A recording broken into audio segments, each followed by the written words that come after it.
अगस्त 2025 से बहुत कुछ बदलने वाला है। जी हां दोस्तों, अगस्त से आपकी जेब, आपका बैंक और आपकी रसोई में बहुत कुछ बदल जाएगा। आप सही सुन रहे हैं, क्योंकि LPG, UPI payment, credit card, EPF और टैक्स से जुड़े हुए नियमों में कुछ ऐसे बदलाव होने जा रहे हैं जो सीधे आपके रोजमर्रा के खर्चों को हिलाकर रख देंगे। तो सबसे पहले आपको बताते हैं कि क्या है वो बड़े बदलाव जो अगस्त से लागू हो रहे हैं और कौन कौन से नियम हैं जो आपकी जिंदगी को इस अगस्त महीने से आसान भी बनाएंगे और कौन कौन से नियम आपकी जेब पर भारी पड़ने वाले हैं। ये सब कुछ जानने वाले हैं बिल्कुल आसान भाषा में, इसलिए इस वीडियो को अंत तक जरूर देखना। देखिए, अगस्त से जो बदलाव हो रहे हैं उनमें जो पहला बड़ा बदलाव है वो है एलपीजी सिलेंडर की कीमतें। दोस्तों, हर महीने की पहली तारीख को ऑयल मार्केटिंग कंपनियां एलपीजी सिलेंडर की कीमतों में थोड़ा बहुत संशोधन करती है। 1 अगस्त 2025 को भी 14 किलोग्राम वाले घरेलू और 19 किलोग्राम वाले कॉमर्शियल सिलेंडरों की कीमतों में बदलाव देखने को मिल सकता है। आपको बता दें, 1 जुलाई मतलब इससे पिछला महीना था, 19 किलो कमर्शियल सिलेंडर के दाम में बदलाव किया गया था और इसको 60 रुपए सस्ता कर दिया गया था। कई बार कमर्शियल सिलेंडर के दाम में बदलाव हुआ है, लेकिन रसोई गैस के सिलेंडर के दामों में अभी तक बदलाव नहीं हुआ, मतलब पिछले कुछ महीनों से बदलाव नहीं हुआ है। ऐसे में 1 अगस्त से रसोई गैस के दाम में कटौती की उम्मीद जताई जा रही है। अगर आप रसोई गैस का इस्तेमाल करते हैं तो आपके बजट को इस बदलाव के लिए तैयार रखना होगा। साथ ही सीएनजी, पीएनजी और एविएशन टरबाइन फ्यूल यानी एटीएफ की कीमतों में भी संशोधन हो सकता है, जो हवाई यात्रा, गाड़ी चलाने वालों के खर्चों को प्रभावित करने वाला है। अगस्त महीने से जो दूसरा बदलाव है वो है क्रेडिट कार्ड के नियमों में बदलाव। अगर आप एसबीआई या अन्य किसी बैंकों के क्रेडिट कार्ड का इस्तेमाल करते हैं तो ध्यान दें, 1 अगस्त से क्रेडिट कार्ड से जुड़े हुए रिवार्ड पॉइंट और चार्जेस में अब बदलाव हो सकते हैं।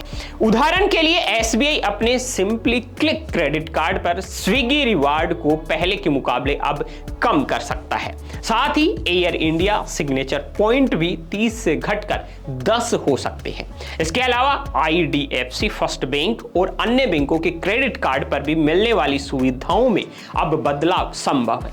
अगर आप ऑनलाइन शॉपिंग या ट्रेवल के लिए क्रेडिट कार्ड का इस्तेमाल करते हैं तो अपने कार्ड की नई शर्तों को जरूर चेक कर लें, ताकि आपको ऐन वक्त पर कोई परेशानी नहीं हो और ज्यादा पैसा खर्च नहीं करना पड़े। अगला जो बदलाव है वो है यूपीआई नियमों से जुड़ा हुआ, जो आप सभी यूज करते हैं।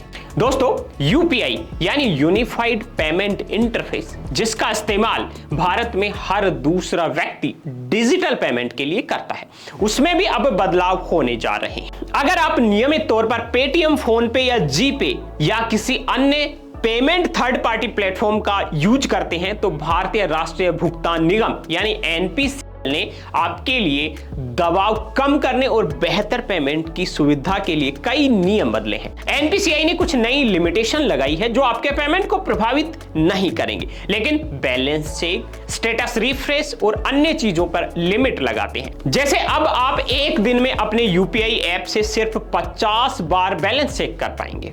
आप मोबाइल नंबर से लिंक बैंक अकाउंट को 2 दिन में सिर्फ 25 बार चेक कर पाएंगे। वहीं ऑटो पे ट्रांजैक्शन जैसे नेटफ्लिक्स या म्यूचुअल फंड की किस्त अब सिर्फ 3 टाइम स्लॉट में ही प्रोसेस होंगी, सुबह 10 बजे से पहले, दोपहर 1 बजे से 5 बजे तक और रात 9:30 बजे के बाद। इसके अलावा आप फेल ट्रांजैक्शन का स्टेटस सिर्फ 1 दिन में 3 बार चेक कर पाएंगे और हर चेक के बीच 90 सेकंड का अंतर होना चाहिए। अगला जो बदलाव है वो ईपीएफओ 3 का रोल आउट से संबंधित है। कर्मचारी भविष्य निधि संगठन यानी ईपीएफओ अपने नए प्लेटफॉर्म ईपीएफओ 3 को अगस्त 2025 में लॉन्च कर सकता है। इस नए सिस्टम के तहत ईपीएफ मेंबर यूपीआई और एटीएम के जरिए अपने पीएफ फंड को आसानी से निकाल सकेंगे। इसके लिए लंबी प्रक्रिया अब खत्म हो जाएगी और आपके लिए समय और मेहनत दोनों की बचत होगी। अगर आप ईपीएफ मेंबर हैं तो इस अपडेट का फायदा उठाने के लिए अपने यूएएन को आधार से लिंक कर लें नहीं तो आप इसका फायदा नहीं उठा पाएंगे। अगला जो बड़ा बदलाव है वो टैक्स और फाइनेंशियल नियमों से संबंधित है। दोस्तों, बजट 2025 में मिडिल क्लास को राहत देने के लिए कई बड़े ऐलान किए गए थे जो 1 अगस्त 2025 से लागू हो सकते हैं। नए टैक्स स्लैब के तहत 12 लाख रुपए तक की सालाना आय वालों को टैक्स में छूट मिल सकती है। साथ ही टीडीएस और टैक्स रिबेट से जुड़े हुए नियमों में भी अब बदलाव संभव है।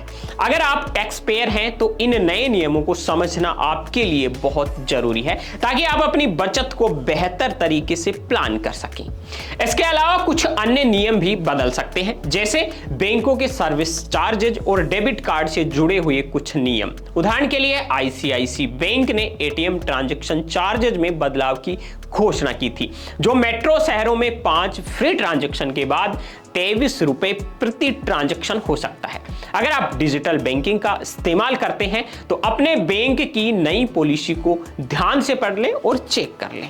तो दोस्तों, अगस्त 2025 से लागू होने वाले ये थे बड़े बदलाव जो अगस्त 2025 में प्रभावी हो सकते हैं। इन बदलावों का असर आपकी रसोई से लेकर बैंक बैलेंस तक हर जगह देखने को मिलेगा, इसलिए समय रहते हुए अपने फाइनेंशियल प्लान को अपडेट करें और इन नियमों की पूरी जानकारी ले लें। अगर आपको ये जानकारी उपयोगी लगी है तो वीडियो को लाइक कर दीजिए और अपने दोस्तों परिवार वालों के साथ में ये अपडेट जरूर शेयर कीजिए। और हाँ, अभी तक आपने हमारे चैनल बीएन हिंदी को सब्सक्राइब नहीं किया है तो अभी सब्सक्राइब कर लें।